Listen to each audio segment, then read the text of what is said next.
Kashi Vishwanath corridor का कल प्रधानमंत्री नरेंद्र मोदी करेंगे उद्घाटन। मंदिर परिसर में की जाएगी 4 प्रतिमाओं की स्थापना।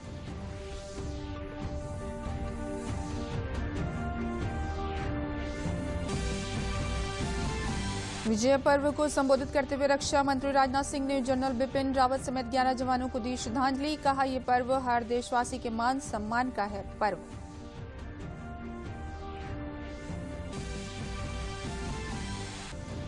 प्रधानमंत्री नरेंद्र मोदी ने सरयू नहर राष्ट्रीय परियोजना का उद्घाटन कर पूर्वांचल के किसानों को दी बड़ी सौगात। सूखे खेतों में उगेगी लहलहाती फसल।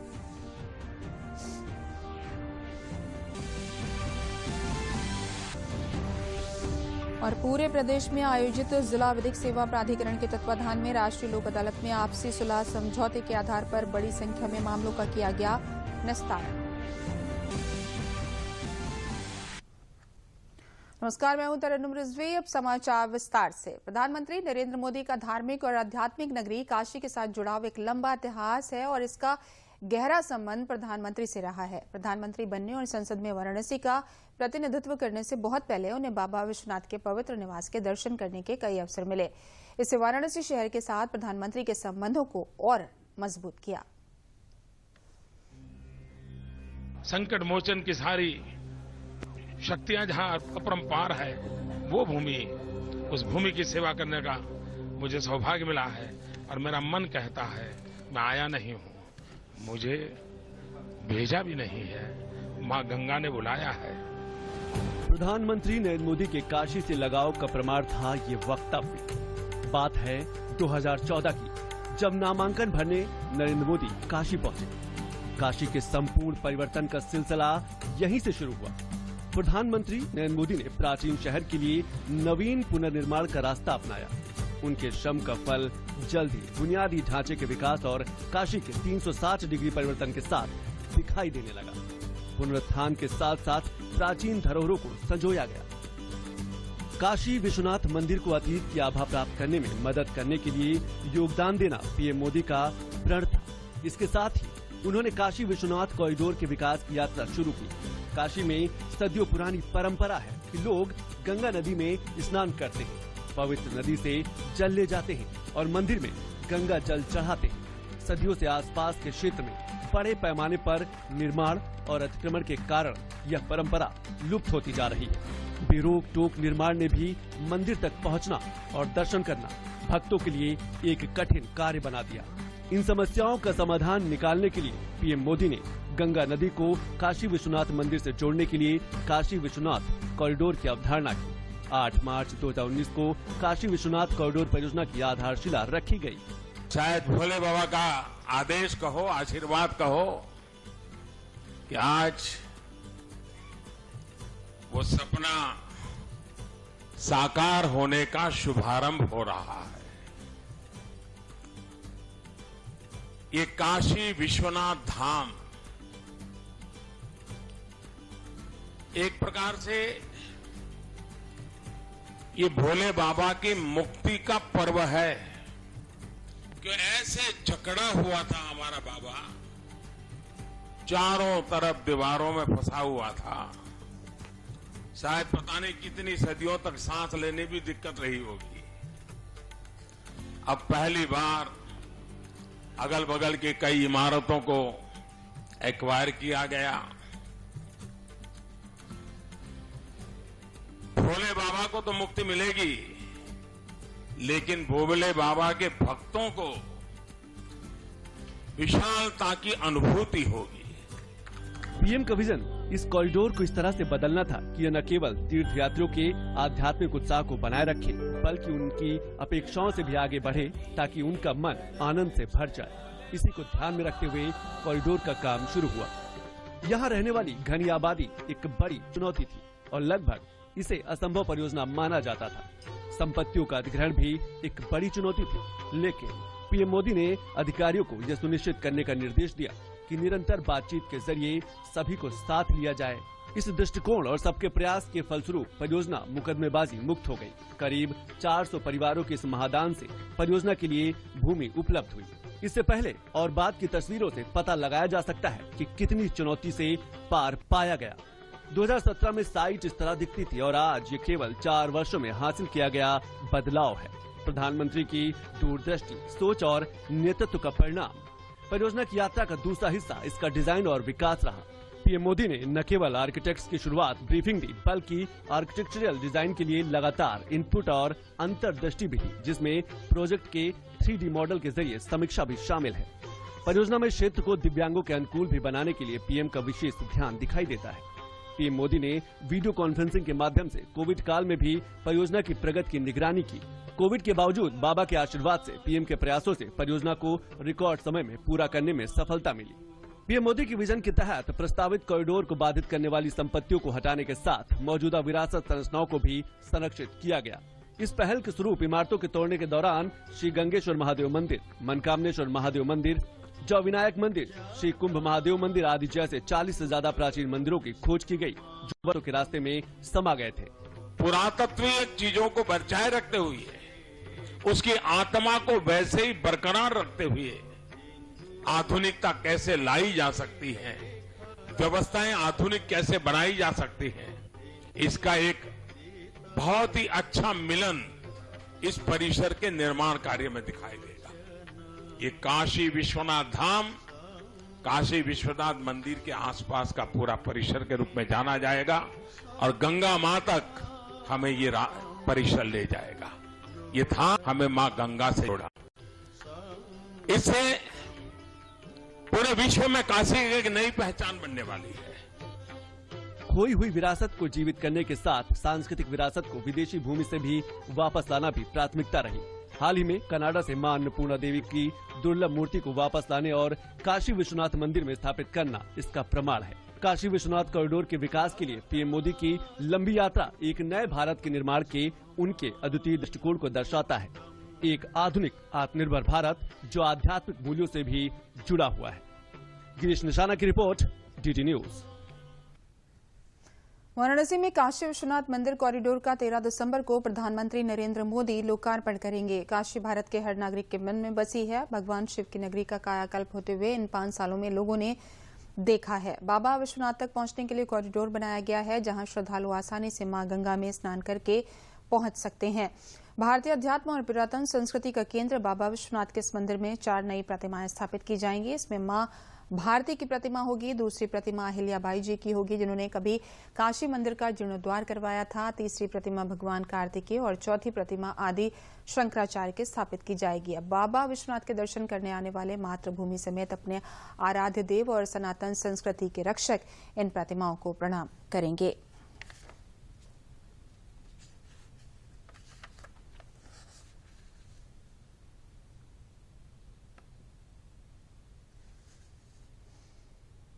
चार प्रतिमाएं लगेंगी। एक भारत माता की, महारानी अहिल्याबाई होलकर की, इसके पश्चात कार्तिकेय की और आदि शंकराचार्य की। ये चारों मूर्तियां मंदिर परिसर के बाहर जो हमारा पूरा काशी विश्वनाथ धाम बना है उसमें पृथक पृथक स्थान पर बनेगी।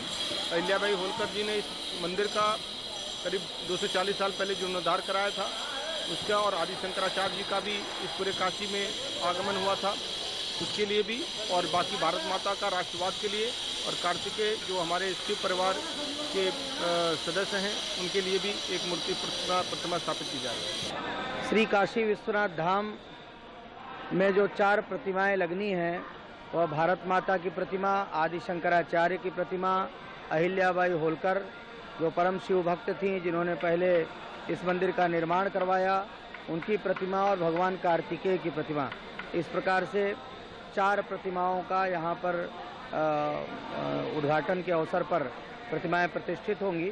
और सर्वप्रथम माँ गंगा के तट से गंगा जल लेकर के आदरणीय नरेंद्र मोदी जी जो देश के प्रधानमंत्री हैं, काशी के प्रिय सांसद हैं, विश्व के सर्वाधिक लोकप्रिय नेता हैं, जिनका स्वप्न साकार हो रहा है, जिनके कारण आज यह दिव्य और भव्य श्री काशी विश्वनाथ धाम का उद्घाटन होने जा रहा है, जो 2000 स्क्वायर मीटर के दायरे से उठकर के 52,000 स्क्वायर मीटर से ज़्यादा के क्षेत्रफल में सुविस्तृत और सुव्यवस्थित धर्मप्राण भक्तों के लिए समर्पित होने जा रहा है, उसका भव्य उद्घाटन होना सुनिश्चित हुआ है।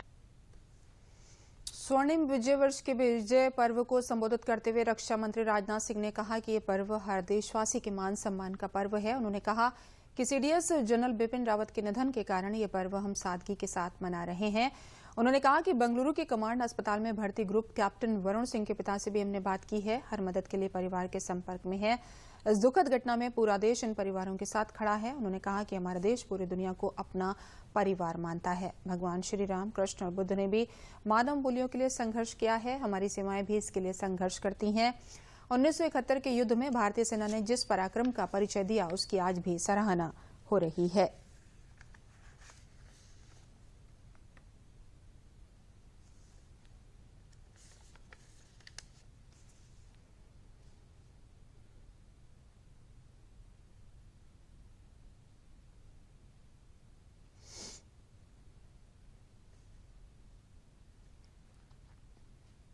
पहले chief of defence staff general Bipin Rawat के असामयिक निधन के बाद और साथ ही साथ उनकी धर्मपत्नी तथा 11 अन्य हमारे बहादुर जवानों के निधन के बाद इसे सादगी के साथ मनाने का निर्णय लिया गया। आज के अवसर पर मैं उन सभी को स्मरण करते हुए अपनी हार्दिक श्रद्धांजलि अर्पित करता हूं। एक हमारे और एयरफोर्स के अफसर ग्रुप कमांडर वरुण सिंह इसमें बेंगलोर कमांड हॉस्पिटल में उनका इलाज चल रहा है। मैं लगातार संपर्क में हूं और उनके पिताजी से भी हमारा लगातार संपर्क बना हुआ है। हम सभी ये प्रार्थना करते हैं कि वह जल्दी स्वस्थ होकर वह बाहर आएं और अपने दायित्व का निर्वहन करें। आज के दिन मैं भारतीय सेना के उस हर सैनिक के शौर्य, पराक्रम और बलिदान को नमन करता हूं जिनकी एक वजह से 1971 के युद्ध में भारत ने विजय हासिल की थी। साथ ही यह उत्सव एक प्रतीक है उस जोश, जुनून और उत्साह का जिसे हमारी सेनाओं ने 1971 के युद्ध में प्रदर्शित किया था। यह उत्सव हमें प्रेरणा देता है कि हम अपने उसी उत्साह, जोश और जुनून को लेकर प्रगति के पथ पर सदैव आगे बढ़ते रहे।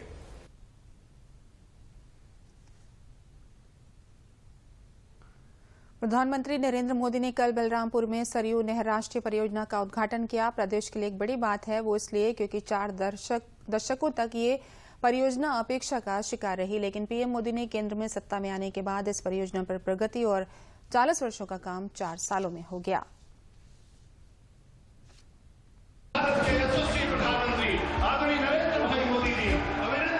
प्रधानमंत्री नरेंद्र मोदी ने संतुलित और संपूर्ण विकास में बाधा बनने वाली धन संसाधन सामर्थ्य के दुरुपयोग की सोच को शिकस्त देते हुए पिछले 40 साल से अटकी और लटकी पड़ी सरयू नहर परियोजना की सौगात दी। प्रधानमंत्री नरेंद्र मोदी ने 9,800 करोड़ रुपए से अधिक की लागत से बनी इस परियोजना का लोकार्पण कर राष्ट्र को समर्पित किया। जो काम पिछले 40 सालों से नहीं किया जा सका उसे 4 सालों में पूरा कर लिया गया। 1978 में पहले 2 जिलों के लिए शुरू हुई नहर परियोजना को 9 जिलों तक बढ़ाया गया है। परियोजना में 5 नदियों घाघरा, सरयू, राप्ती, बाणगंगा और रोहिणी को आपस में जोड़ने का भी प्रावधान किया गया है। परियोजना से पूर्वी उत्तर प्रदेश के 6,000 से अधिक गांवों के किसानों को फायदा होगा। पीएम मोदी ने कहा कि दमदार काम ईमानदार सोच के साथ ही संभव हो सकता है। सरयू नहर राष्ट्रीय परियोजना का पूरा होना इस बात का सबूत है कि जब सोच ईमानदार होती है तो काम भी दमदार होता है। पीएम मोदी ने कहा कि सरकारों की लापरवाहियों के कारण इस परियोजना की लागत 100 गुना ज्यादा बढ़ गई है। पहले की सरकारों की लापरवाही की 100 गुना ज्यादा कीमत इस देश को चुकानी पड़ी है। दशकों से इस देरी की वजह से मेरे यहां के किसान भाइयों बहनों का भी अरबों खरबों रुपयों का नुकसान हुआ है। पीएम मोदी ने कहा कि कैबिनेट ने केन बेतवा नदी लिंक परियोजना को मंजूरी दी है।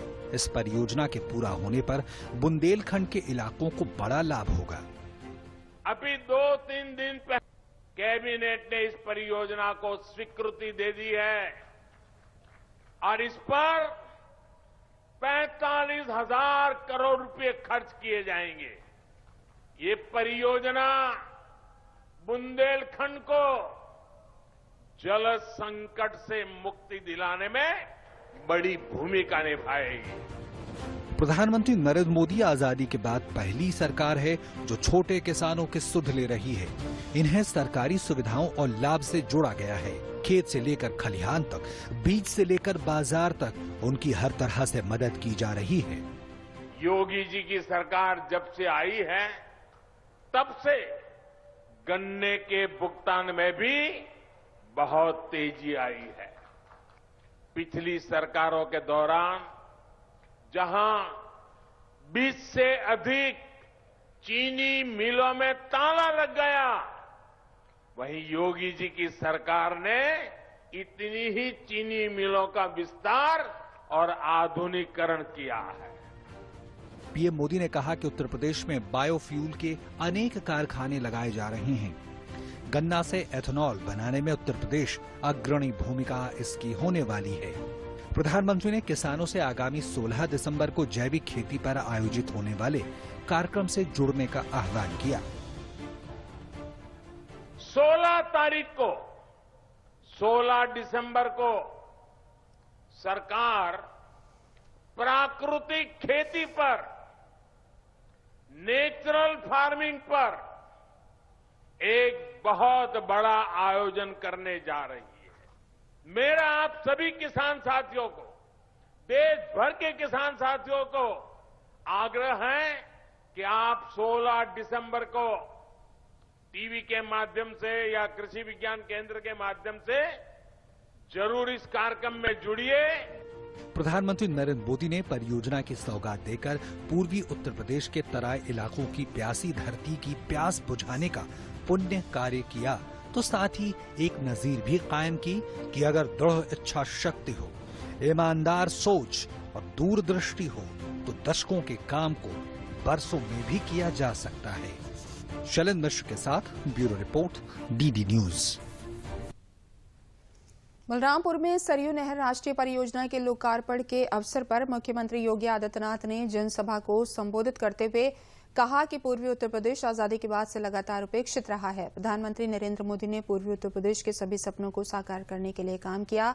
मेडिकल के क्षेत्र में पूर्वांचल को बड़ी सौगात दी। उन्होंने कहा कि प्रधानमंत्री नरेंद्र मोदी गोरखपुर में खाद कारखाना और एम्स की सौगात दे चुके हैं। उन्होंने कहा कि 1978 में शुरू परियोजना 2021 में डबल इंजन की सरकार के नेतृत्व में पूरी हो पाई है। प्रदेश में 22 लाख हेक्टेयर कृषि क्षेत्र को सिंचाई की सुविधा मिलेगी। 9 जनपदों के किसानों को इस परियोजना से पानी मिलेगा।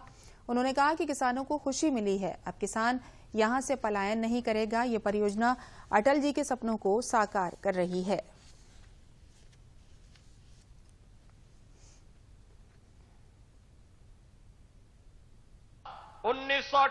से प्रारंभ हुई योजना 2017 तक आते आते लगभग 40 साल बीत गए और 40 वर्ष में भी परियोजना आधी भी पूरी नहीं हो पाई थी।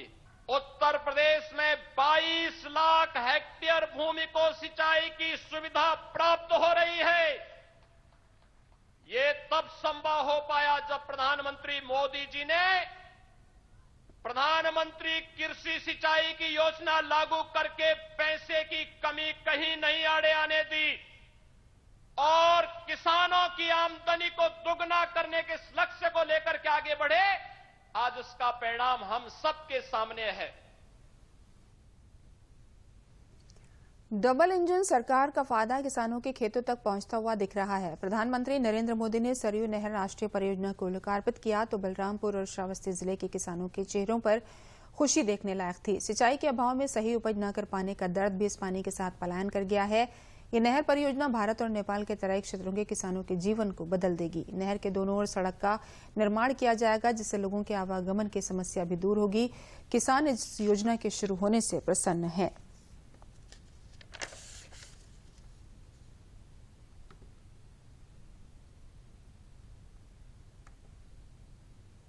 ये जो नहर का उद्घाटन हमारे प्रधानमंत्री जी किए हैं।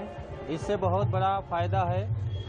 इससे जो है हमारे खेतों की सिंचाई ढंग से हो सकेगी और इसके किसानों को समय समय पर पानी मिलता रहेगा, जिससे कोई किल्लत नहीं होगी। और जो इसके बगल में सड़कें होंगी, जिससे हमारे आने जाने में पर्याप्त सुविधा मिलेगी।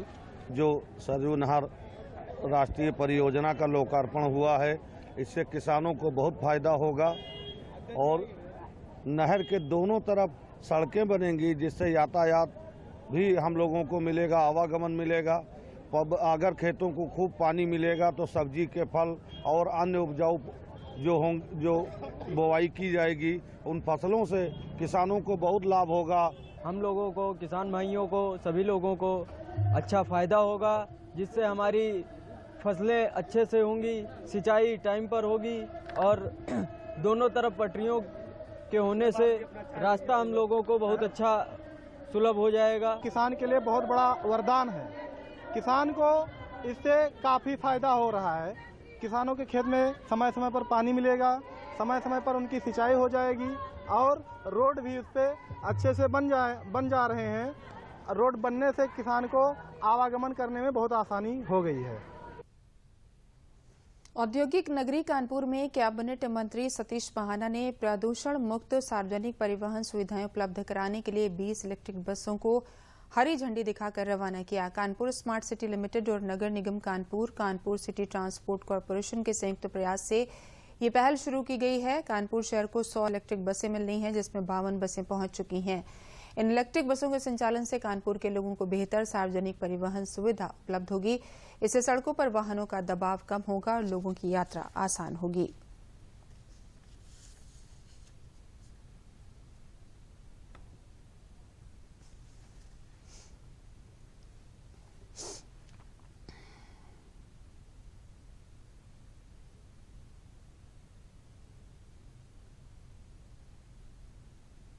देखिए, कानपुर महानगर एक प्रोग्रेसिव सिटी के रूप में अब सामने आया है। विगत कई दशकों से कानपुर एक डेड सिटी के नाम से जाना जाता है। आज कानपुर महानगर में इंफ्रास्ट्रक्चर के नाते से सड़कें अच्छी हैं। आज कानपुर महानगर में पेयजल की व्यवस्था अच्छी है। आज कानपुर महानगर में जल निकासी अच्छी है। आज कानपुर महानगर में मेट्रो स्टार्ट होने जा रही है। आज कानपुर महानगर में ई बसेस का लगभग 60 बसेस अगले इस महीने शुरू हो जाएंगे। तो अगले 15 दिनों के अंतर्गत 20 बसों का आज यहाँ पर प्रारंभ किया गया है, जो प्रदूषण रहित हैं, इलेक्ट्रॉनिक बसें हैं। एक महत्वपूर्ण शुरुआत कानपुर महानगर के लिए महत्वपूर्ण सौगात आज स्मार्ट सिटी के द्वारा दी गई है। कानपुर महानगर प्रगति के पथ पर आगे बढ़े। आज 5 साल पहले यदि हम बात करते हैं तो 200 कुछ स्थान था उत्तर पूरे देश में साफ सफाई स्वच्छता अभियान में। आज हम बड़े गर्व के साथ कह सकते हैं आज हम 23वें स्थान के ऊपर आए। कानपुर महानगर की जनता के सहयोग से प्रशासनिक अपनी जिम्मेवारियों को पूरा करते हुए हमारा प्रयास है कि अगले स्वच्छ सर्वेक्षण में हम 5 स्थान के ऊपर आए। एक जिला एक उत्पाद योजना के तहत प्रशिक्षण लेने वाले लाभार्थी अपना स्वरोजगार शुरू कर सकें, इसलिए उद्योग विभाग की ओर से टूल किट का वितरण किया गया। बरेली जिला उद्योग केंद्र में आयोजित एक कार्यक्रम में योजना के 100 लाभार्थी महिला हस्तशिल्पियों को पूर्व केंद्रीय मंत्री संतोष गंगवार ने प्रमाण पत्र एवं टूल किट प्रदान की। हस्तशिल्प सप्ताह के तहत प्रशिक्षण लेने वाली महिलाओं का कहना है कि वो योजना के तहत प्रशिक्षण लेने के बाद अपना कारोबार शुरू करेंगी और अपनी आजीविका चलाएंगी।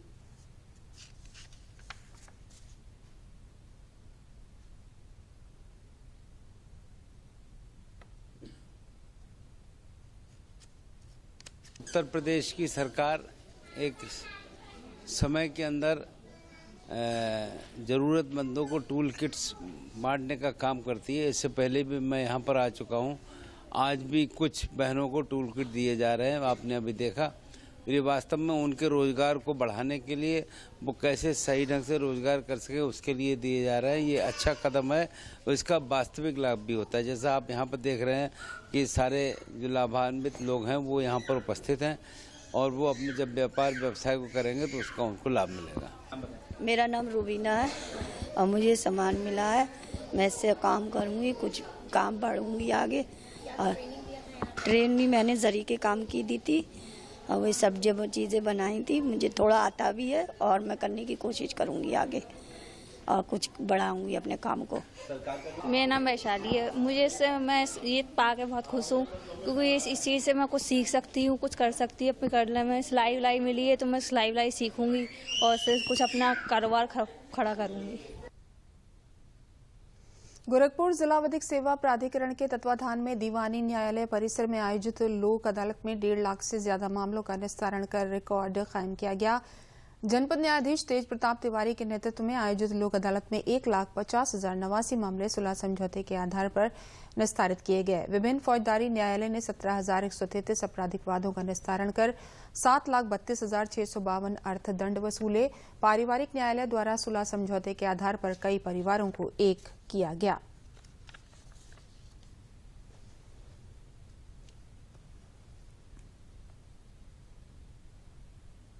कि हम वाद को बजाय कि उसको एक वार की शक्ल में देने के, हम उसको वार्ता का अगर हम प्राथमिकता देंगे तो हमारे विवाद का जो दायरा है वो बढ़ेगा नहीं और हमारी खुशियां लौट आएंगी और हमारा जो जीवन है वो सुख में गुजरेगा और परिवार में एकता बंधुता का वो बढ़ावा मिलेगा। बातें सर चूंकि मैं छुट्टी पे आता हूँ तो उस टाइम नहीं हो पा रही थी, ये लोग नहीं आते थे, छुट्टी खत्म हो जाती थी, फिर हमको जाना मेरी मजबूरी है, फिर हम चले जाते थे ड्यूटी पे। ऐसे ड्यूरेशन बढ़ता गया, बट उससे बीच में सर से मुलाकात भी नहीं हो पाई, हमें कुछ मोटिवेशनल मिले, इन लोगों को भी कोई समझाए। सर लोग उनके प्रयास से, इन्हीं के मोटिवेशनल से हुआ है और मैं आभार प्रकट करता हूं सर का, बहुत बहुत आभारी उनका। कानपुर देहात के मातीकोट में राष्ट्रीय लोक अदालत के अंतर्गत 25,000 से अधिक मामले निस्तारित किए गए। जिला जज अनिल कुमार झा ने सभी लोक अदालत में लगे शिविर का निरीक्षण किया और अधिक से अधिक मामलों को निस्तारित करने के निर्देश दिए। बुजुर्ग और दिव्यांग महिलाओं के पास जाकर उन्होंने खुद उनकी समस्याओं को सुनकर उनका निस्तारण किया।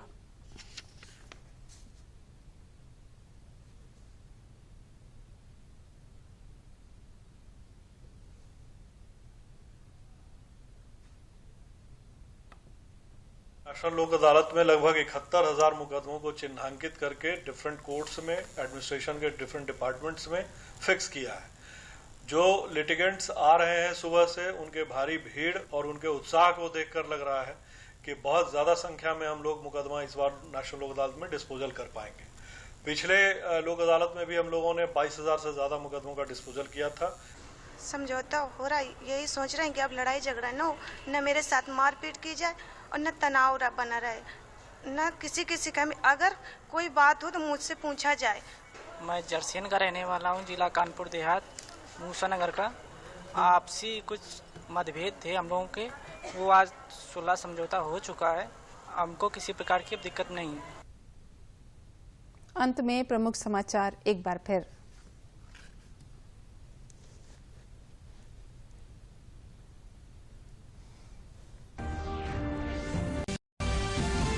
काशी विश्वनाथ कॉरिडोर का कल प्रधानमंत्री नरेंद्र मोदी करेंगे उद्घाटन। मंदिर परिसर में की जाएगी 4 प्रतिमाओं की स्थापना।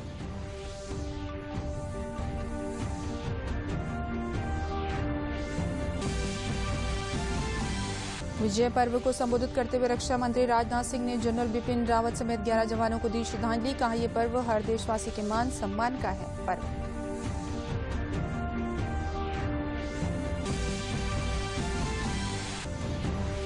प्रधानमंत्री नरेंद्र मोदी ने सरयू नहर राष्ट्रीय परियोजना का उद्घाटन कर पूर्वांचल के किसानों को दी बड़ी सौगात। सूखे खेतों में उगेगी लहलहाती फसल।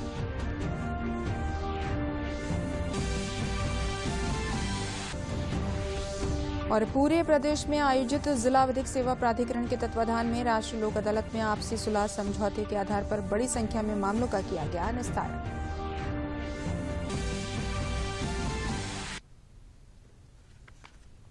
इसी के साथ समाचार समाप्त हुए। नमस्कार।